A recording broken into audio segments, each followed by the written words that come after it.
Bismillahirrahmanirrahim. Masya Allah, diketik ya. Ini saya dahulukan. Jadi ini luar biasa. Waalaikumsalam warahmatullahi wabarakatuh. Semoga Ustaz dan kita semua senantiasa dapat rahmat perlindungan dari Allah Subhanahu wa taala. Amin. Jazakumullah khair. Ustaz, ana mau bertanya. Antum kertas pertanyaan tentang tautan yang sedang trending di Facebook yang berkaitan dengan ramalan jodoh, karir dan lain-lain.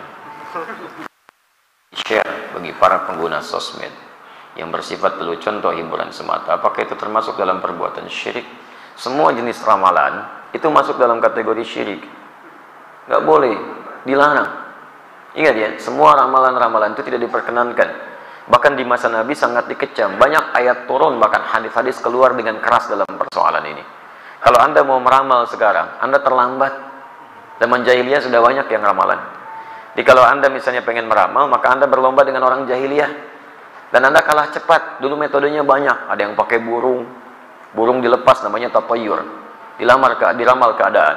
Di Anda datang pebisnis, saya mau pergi ke tunggu dulu ya. Nah, burungnya dilepas dulu. Kalau burung balik lagi, aman nih situasi.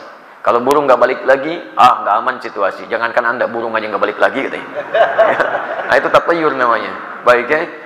Baik, banyak Pak, ada utak keluar misalnya kayak semacam kayu gitu kan, atau dadu dikeluarkan. Nanti ada tulisan di situ. Kalau berangkat, kalau tidak ya tidak. Dan dukunnya kreatif. Dukunnya kreatif itu sepekan sekali mereka mencari jimat-jimat, datang sana, datang sini macam. Nanti mereka juga akan lomba tingkat dukun pada saat itu. Betul, nanti yang paling hebat, dia yang mantranya kuat, yang jimatnya bagus, itu yang kemudian menempati posisi pertama, jadi acuan dalam kehidupan. Kan dulu yang jadi acuan itu ada 3 Pak.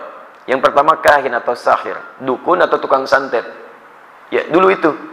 Yang kedua, ada tujar, para pebisnis, pedagang. Jamak dari kata tajir. Tajir itu asalnya bukan kaya, tajir itu bahasa Arab pedagang. Cuman dulu yang paling kaya itu pedagang, pengusaha. Makanya diserap ke dalam bahasa kita. Begitu orang sudah kaya, tajir, masalah padahal bukan pedagang. Bisa kan? Bisa aja ada diplomat kaya, bukan tajir namanya. Kaya, ya. Tapi kalau tajir itu bahasa Arabnya berarti pedagang artinya. Nah, ini kalau semakin kaya, maka semakin terhormat. Punya kedudukan dia, punya kedudukan. Dulu ada Abu Jahal, Abu Lahab dan Abu yang lainnya. Itu kan? Nah, mereka banyak punya harta, punya macam-macam, punya kedudukan. Baik, yang ketiga, ada nanti disebut dengan syair, jamaknya syu'ara. Kalangan artis, ya artis pada saat itu. Syu'ara, penyair. Jadi mereka itu berlomba Pak, sampai nanti dimunculkan banyak kisah di Quran. Surah ke-26 kan surah Asy-Syu'ara. Ya, kalau Anda baca dari ayat 224 ya, itu Masya Allah mereka pergi tuh, ada yang ke lembah. Asy-Syu'ara yattabi'umul ghawun. Mereka itu seringkali melampaui batas. Ya, wa hum fi kulli wadin yahimun. Ada mereka yang datang kemudian ke lembah-lembah cari inspirasi, ke lembah sendirian cari inspirasi. Ada suara-suara terus bikin puisi di situ, bikin syair. Dilombakan Pak. Dilombakan. Paknya di aswaq, ya di pusat-pusat hiburan. Ada suq Dumatul Jandal, ada suq Uqab. Puncaknya nanti di Jabal Kubais. Jabal Kubais yang sekarang jadi Istana Raja. Istana Raja. Ya, jadi kalau Anda dari Zamzam, sebelah kanan itu ada satu bukit besar di atas Istana Raja. Sekarang sudah agak turun bukitnya karena istananya semakin diperluas. Kalau dulu masih kelihatan bukitnya begini. Nah, itu simbol kekuasaan dari sejak zaman jahiliyah. Artinya siapa yang ada di atas bukit itu dia memegang kuasa di sekitarannya. Ya, sekarang dinasti Saud. Ya, maka dari itu di atasnya dibangun Istana Raja. Dulu dilombakan. Nanti yang paling hebat syairnya maka akan ditulis dengan tinta emas. Digantungkan di Ka'bah, disebut dengan mu'allaqat. Ada mu'allaqat Imri'il Qais. Ya, dengan bahr tawilnya. Kifanabki min dzikra habibin wa manzili bisaqdil liwa bainad dakhuli fahawmali. Ada Hutai'ah, ya, ada macam-macam dan seterusnya. Ya, ada Ka'ab bin Zuhair. Ya, jadi ada Nabi wa Adbiyani. Nanti ditempelkan di masa Islam, itu semua nanti dihapuskan, diganti dengan kain kiswah. Tulisannya Al-Quran. Ya, ayat-ayat Al-Quran. Itu asalnya. Kenapa kain kiswah kemudian mengganti syair-syair yang diletakkan di sekitaran Ka'bah. Dalamnya patung. Patungnya di masa Islam dihancurkan semua, dikeluarkan. Di teman-teman sekalian, nanti rumus-rumus syairnya digantilah kemudian menjadi nazam istilahnya. Nazam itu adalah rumus-rumus syair yang diarahkan untuk memahami ayat-ayat Al-Quran atau digunakan untuk memahami rumus-rumus qiraat. Ada nazam qiraat, ada nazam ilmu hadis, ada juga nazam bahasa Arab, lughah, semacam alfiyah. Alfiyah itu asalnya dari Ilmunya ilmu nazam. Nazamnya diambil dari bahar. Ya, ada 16 bahar dikemas dalam ilmu arud. Dulu dipakai puisi syair, di masa Islam dipakai ilmu. Misal, ada Alfiyah Ibnu Malik, kalamuna lafzun mufidun kastaqim, wasmun wa fi'lun thumma harfunil kalim, wahiduhu kalimatun wal qawlu am, wa kalimatun biha kalamun qad yu'am, bil jarri wat tanwini wan nida wa al, wa mustadin lil ismi tamyizun hasal, bita fa'alti atat wa ya if'ali, wa nunikbalanna fi'lun yanjalli. Anda kalau menguasai 1000 bait ini, Anda menguasai kaidah-kaidah bahasa Arab, nahwu dan saraf. Mudah menerjemahkan Quran, mudah memahami bahasa Arab. Cuman pakai bait-bait puisi 1000. Dulu dipakai nyanyi, ya, masa Islam dipakai untuk keilmuan. Ada bait misalnya nazam Syatibiyah, ada bait misalnya nazam Alfiyah Hadis Suyuti. Jadi pakai ilmu hadis, pakai ilmu qiraat masa Islam. Begitu kemudian orang-orang Islam mulai meninggalkan nilai-nilai keislamannya, lemah maksudnya, maka diambil hazanah keislaman, ya, dari Spanyol khususnya. Tahun 1492 terjadi perjanjian Tordesillas. Bumi dibagi jadi 2 bagian oleh Alexander yang ke-6. Ada yang kemudian ke barat diambil oleh Spanyol, ada yang ke timur diambil oleh Portugis, sampai ke Selat Malaka. Portugis tahun 1511 sampai menguasai Nusantara dan seterusnya. Diambil. Nah, begitu diambil sama barat, nazam tadi berubah lagi. Dari yang tadinya keilmuan Islam dikembalikan lagi ke musik.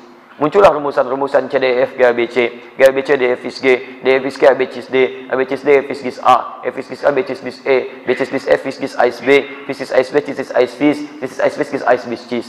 Diterapkan jadi gitar, jadi piano, jadi macam-macam.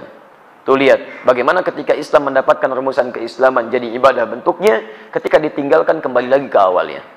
Di teman-teman sekalian, termasuk ramalan, yang semacam itu sudah banyak di jahiliyah. Di masa Islam dihapuskan. Dengan apa? Dengan tawakal, muncul qada wal qadar, muncul ketakwaan kepada Allah, turun ayat di situ, Quran misalnya, surah 31 ayat 34. Lihat ini surah terakhir, ayat terakhir di surah ke-31 Luqman. Innallaha 'indahu 'ilmus sa'ah. Lihat tentang waktu.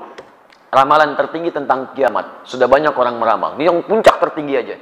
Kalau yang tertinggi aja udah ditolak, apalagi yang rendah-rendah. Lihat kalimatnya, innallaha 'indahu 'ilmus sa'ah.